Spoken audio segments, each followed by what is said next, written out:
तो दोस्तों हम लोग इस चैप्टर में पढ़ेंगे जैव विविधता। तो दोस्तों सबसे पहले हम लोग थोड़ा जानते हैं कि विविधता का क्या अर्थ होता है। तो दोस्तों हमारे चारों ओर विभिन्न प्रकार के जीव पाए जाते हैं जिनके आकार, आकृति, भोजन, आवास, रंग इत्यादि अलग अलग होते हैं। सभी एक दूसरे से किसी न किसी रूप में भिन्न होते हैं। तो दोस्तों यही विविधता को दर्शाता है।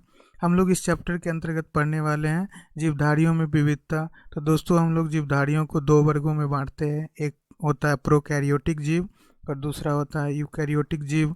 तो दोस्तों यहाँ पे यूकैरियोटिक को भी हम लोग दो वर्गों में बांटकर पढ़ते हैं। तो दोस्तों यूकैरियोटिक के अंतर्गत जो पहला जगत होता है वो मोनेरा को रखा गया है। इसमें सारे के सारे एक कोशिकीय जीव हैं और दूसरा बहुकोशिकीय जीव को रखा गया है। तो दोस्तों बहुकोशिकीय जीव को भी दो वर्गों में विभाजित करके हम लोग यहाँ पर पढ़ेंगे। तो बहुकोशिकीय जीव में पहला आता है कोशिका भित्ति के साथ रहने वाले जीव और दूसरा होता है कोशिका भित्ति के बिना रहने वाले जीव। दोस्तों उसके बाद एक कोशिकीय जीव को भी जगत दो के अंतर्गत बांटा गया जिसमें हम लोग प्रोटिस्टा के बारे में हम लोग अध्ययन करेंगे। तो यहाँ पे दोस्तों देखते हैं इसके भित्ति सहित जीव जो होते हैं इसको भी दो वर्गों में बांटकर हम लोग पढ़ेंगे। एक होता है प्रकाश संश्लेषण नहीं करने वाले जीव और दूसरा है प्रकाश संश्लेषण करने वाले जीव। तो दोस्तों इसमें प्रकाश संश्लेषण नहीं करने वाले जीव को जगत 3 के अंतर्गत रखा गया और इसमें मुख्य रूप से हम लोग फंजाई के बारे में अध्ययन करेंगे। और इसमें प्रकाश संश्लेषण करने वाले जीव इसको जगत 4 के अंतर्गत रखा गया और दोस्तों इसमें प्लांटी के बारे में हम लोग अध्ययन करेंगे।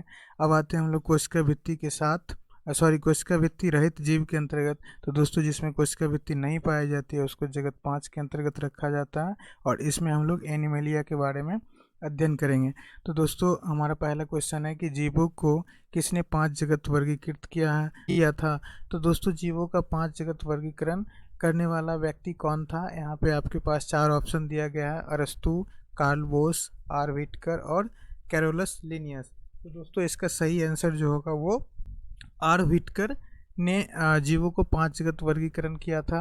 दोस्तों यहाँ पे अरस्तु जो है, अरस्तु को जीव विज्ञान का पिता कहा जाता है। व्हिटकर ने 5 जगत वर्गीकरण प्रणाली को दिया था और कैरोलस लिनियस को वर्गीकरण का जन्मदाता कहा जाता है। लेकिन इन्होंने जीवधारियों को दो वर्गों में ही बांटा था, एक पादप जगत और दूसरा जंतु जगत। अगला क्वेश्चन है दोस्तों, निम्न में से कौन सा गुण प्रोटिस्टा जगत के सदस्यों में नहीं पाया जाता है। दोस्तों आपके सामने ऑप्शन है केंद्रक झिल्ली का अभाव, कूटपाद, कोशिकांग और प्रकाश संश्लेषण। तो दोस्तों जो मुख्य रूप से वह गुण प्रोटिस्टा जगत के सदस्यों में नहीं पाया जाता है वो है केंद्रक झिल्ली का अभाव। अगला क्वेश्चन है दोस्तों, निम्न में से कौन सा फफूंद जगत का सदस्य नहीं है। ऑप्शन है म्यूकर, ईस्ट, पेनिसिलियम या एगेरिक्स। और अगला ऑप्शन है दोस्तों एक्टिनोमाइसिटीज। तो दोस्तों इसका सही आंसर होगा एक्टिनोमाइसिटीज। अगला क्वेश्चन है डियर कि निम्न में एक क्रिप्टोगेम्स का सदस्य नहीं है। ऑप्शन है थाइलोफाइटा, ब्रायोफाइटा, टेरिडोफाइटा, जिम्नोस्पर्मी। अगला क्वेश्चन है दोस्तों, निम्न विकल्पों में एक जिम्नोस्पर्मी नहीं है। तो दोस्तों सिकाडोप्सिडा, कोनिफेरोसिडा और नेटासिडा तथा द्विबीजपत्री। तो दोस्तों इसका सही आंसर हो जाएगा ऑप्शन डी, द्विबीजपत्री जो है वो जिम्नोस्पर्मी नहीं है। अगला क्वेश्चन है दोस्तों, लाइकेन वास्तव में डैश रूपांतरण है।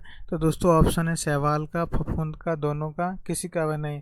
तो दोस्तों लाइकेन जो होता है वो मुख्य रूप से शैवाल और फफूंद दोनों का रूपांतरण होता है। तो ऑप्शन सी इसका सही आंसर हो जाएगा, दोनों का। अगला क्वेश्चन है दोस्तों, मांस एवं लिवरवट डैश के उदाहरण है। तो दोस्तों ऑप्शन है ब्रायोफाइटा, एल्गी, थैलोफाइटा, टेरिडोफाइटा। तो दोस्तों मॉस और लिवरवट जो है वो मुख्य रूप से ब्रायोफाइटा के उदाहरण है। तो ऑप्शन ए इसका सही आंसर हो जाएगा। अगला क्वेश्चन है, किस जंतु में उत्सर्जी अंग के रूप में ज्वाला कोशिका पाई जाती है। तो दोस्तों ऑप्शन है टेपवर्म, गोल कृमि, कीट, जोंक। तो दोस्तों इसका कौन सा आंसर सही होगा आप हमें कमेंट करके भी ज़रूर बताइएगा। तो दोस्तों इसका सही आंसर टेपवर्म होगा, ऑप्शन ए इसका सही आंसर है। अगला क्वेश्चन है डियर, निम्नलिखित में से किस जंतु में विषैले उपांग नहीं पाए जाते हैं। दोस्तों ऑप्शन है बिच्छू, हाइड्रा, कछुआ, ऑर्थोपोडा। तो यहाँ पे दोस्तों विषैले उपांग होने का मतलब होता है कि कौन से ऐसे अंग हैं जिसमें विष फैलता है या जिसके वजह से विष को फैलाया जाता है। तो दोस्तों बिच्छू में विष फैलाने वाले अंग होते हैं जिसे डंक कहा जाता है। हाइड्रा में भी कांटे होते हैं और ऑर्थोपोडा जो भी होते हैं इसके अंतर्गत भी विष फैलाने वाले विष की ग्रंथियाँ होती है। तो कछुआ एकमात्र ऐसा जीव है जिसमें विष फैलाने के लिए कोई भी ग्रंथि नहीं होती है। तो ऑप्शन सी इसका सही आंसर हो जाएगा। क्वेश्चन है दोस्तों कि जंतु जगत के कोशिकाओं के विकास के आधार पर किन दो भागों में बांटा गया है। दोस्तों ऑप्शन है protozoa, metazoa, eukaryotes, prokaryotes, monera, protista, chordata, non chordata. तो दोस्तों यहाँ पर जो सही आंसर होगा वो ऑप्शन ए हो जाएगा, प्रोटोजोआ और मेटाजोआ। अगला क्वेश्चन है दोस्तों, जंतु जगत का सबसे अधिक विकसित समूह कौन सा है। ऑप्शन है रेप्टिलिया, पक्षी वर्ग, मत्स्य वर्ग और स्तनधारी वर्ग। दोस्तों यहाँ पे वन लिखा हुआ है, ये स्तनधारी वर्ग है। तो दोस्तों इसका सही आंसर जो होगा वो मत्स्य वर्ग होगा, ऑप्शन सी इसका सही आंसर है। अगला क्वेश्चन है दोस्तों, एनिलिडा में पाया जाने वाला उत्सर्जित तंत्र को क्या कहते हैं। तो दोस्तों एनिलिडा समूह के अंतर्गत जितने भी जीव आते हैं उसमें निम्नलिखित में से कौन सा उत्सर्जी अंग होता है। आपके सामने ऑप्शन है गुर्दा, नेप्रिडिया, ऑस्टियोल और एस्प्रिकेल। तो दोस्तों इसका सही आंसर जो होगा ऑप्शन बी होगा, नेफ्रिडिया। नेफ्रिडिया के माध्यम से ही जितने भी एनिलिडा समूह के अंतर्गत पाए जाने वाले जीव होते हैं उसके उत्सर्जी अंग है। एनिलिडा ग्रुप के अंतर्गत दोस्तों जैसे कि जोंक, केचुआ ये सब जीव दोस्तों एनिलिडा ग्रुप के अंतर्गत ही आते हैं। अगला क्वेश्चन है दोस्तों, बुकलंग पाया जाता है। तो दोस्तों बुकलंग किस में पाया जाता है। तो ये बुकलंग जो है वो मुख्य रूप से श्वसन करने का एक स्थान होता है। आपके सामने ऑप्शन है दोस्तों बिच्छू में, रहू में, तिलचट्टा में और चूहा में। तो दोस्तों बुकलंग्स जो होता है वो मुख्य रूप से बिच्छू में पाया जाने वाला एक अंग है। तो ऑप्शन ए इसका सही आंसर होगा। अगला क्वेश्चन है दोस्तों, पक्षियों और मेढकों के रक्त की प्रकृति कैसी होती है। ऑप्शन है समान, असमान, उष्ण, शीत। तो दोस्तों पक्षी और मेढक की रक्त की जो प्रकृति होती है वो दोनों की असमान होती है। तो ऑप्शन बी इसका सही आंसर हो जाएगा, असमान। अगला क्वेश्चन है दोस्तों, समुद्री घोड़ा किस वर्ग का प्राणी है। ऑप्शन है स्लिनेट्रेटा, उपास्थियुक्त मत्स्य, अस्थियुक्त मत्स्य, स्तनधारी। तो दोस्तों इसका सही आंसर हो जाएगा अस्थियुक्त मत्स्य, ऑप्शन सी इसका सही आंसर है। अगला क्वेश्चन है दोस्तों, लेटरल लाइन सिस्टम किस में पाया जाता है। लेटरल लाइन सिस्टम किस में पाया जाता है। तो दोस्तों ऑप्शन है आपके पास मछलियाँ, मेढक, तारा मछली और जेलीफिश। तो दोस्तों लेटरल लाइन सिस्टम जो होता है वो मुख्य रूप से मछलियों में पाई जाती है। तो ऑप्शन ए इसका सही आंसर होगा। क्वेश्चन है दोस्तों, निम्नलिखित में कौन शीत रक्तीय प्राणी है। तो दोस्तों आपके सामने ऑप्शन है मेढक, चूहा, कबूतर और मनुष्य। तो दोस्तों मेढक जो है वो शीत रक्तीय प्राणी है। तो ऑप्शन ए इसका सही आंसर हो जाएगा, मेढक। अगला क्वेश्चन है दोस्तों कि फफूंदियों की कोशिका भित्ति की संरचना किससे बनी होती है। ऑप्शन है वसा, सेलुलोज, प्रोटीन और काइटिन। तो दोस्तों फफूंदियों की जो कोशिका भित्ति होती है वो काइटिन की बनी होती है। तो ऑप्शन डी इसका सही आंसर हो जाएगा, काइटिन। अगला क्वेश्चन है दोस्तों, अधिकांश शैवाल में भोजन का संचय किस रूप में होता है। ऑप्शन है ग्लाइकोजन, वसा, सेलुलोज, स्टार्च एवं वसा। तो दोस्तों अधिकांश शैवाल में जो भोजन का पाचन होता है वो मुख्य रूप से दोस्तों स्टार्च एवं वसा के रूप में होता है। तो ऑप्शन डी इसका सही आंसर है। अगला क्वेश्चन है दोस्तों, लाइकेन किनके सहजीवन से बनते हैं। दोस्तों ऑप्शन है शैवाल एवं उच्चवर्गीय पादप, शैवाल एवं जीवाणु, शैवाल एवं फफूंदी, इनमें से कोई नहीं। तो दोस्तों लाइकेन जो होता है वो सहजीवता जो दिखाता है वो शैवाल एवं फफूंदी के कारण दिखाता है।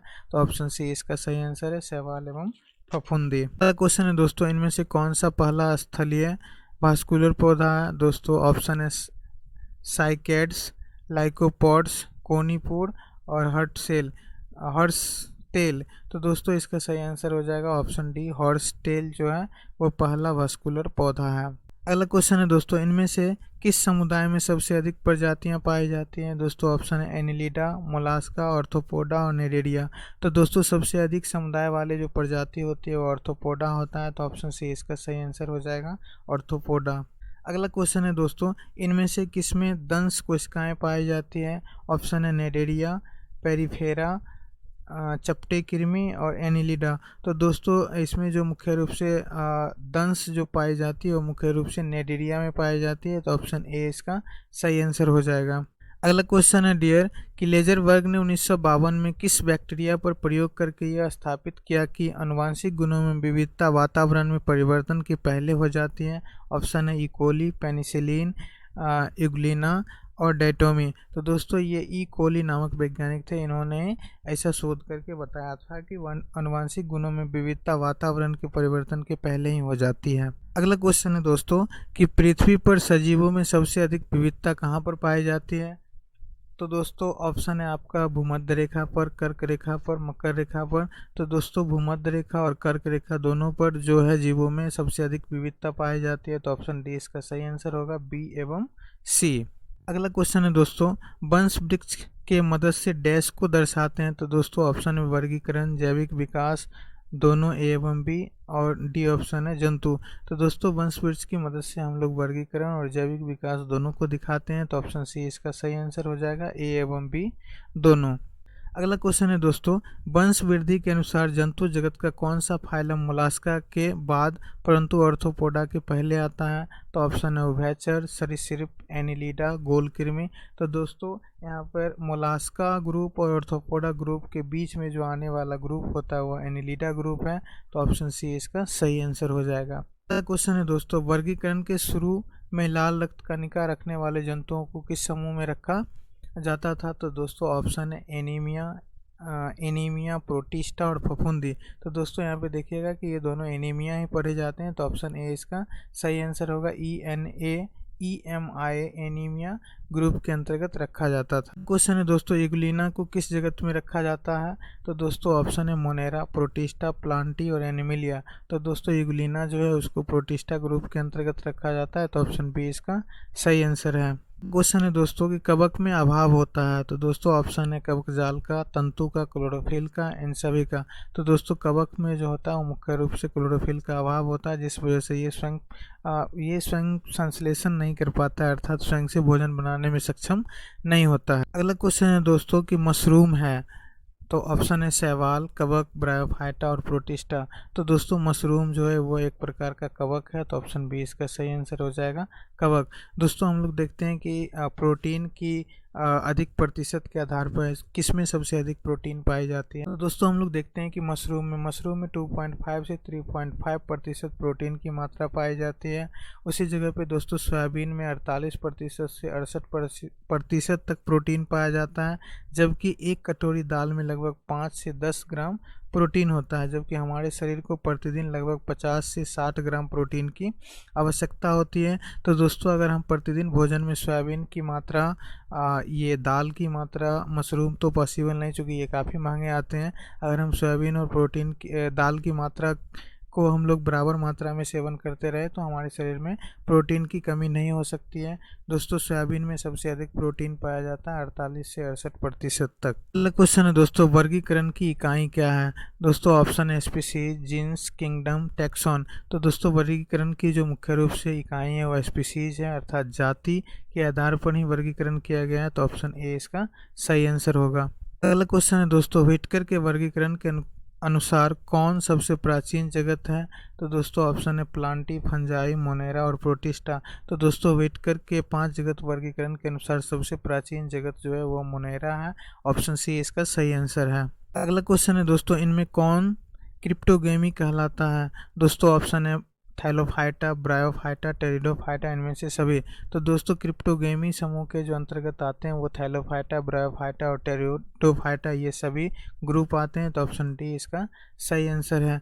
तो दोस्तों क्रिप्टोगेमी किसको कहते हैं, तो चलिए इसके बारे में थोड़ा सा जानते हैं। तो क्रिप्टोगेमी उन पादपों को कहते हैं जिनमें प्रजनन बीजाणुओं की सहायता से होता है। क्रिप्टोगेमी को 3 भागों में विभाजित किया गया है। एक थैलोफाइटा जिसके अंतर्गत शैवाल और कवक आते हैं, दूसरा है ब्रायोफाइटा जैसे काई आता है, और तीसरा होता है टेरिडोफाइटा जिसके अंतर्गत फर्न पौधे आते हैं।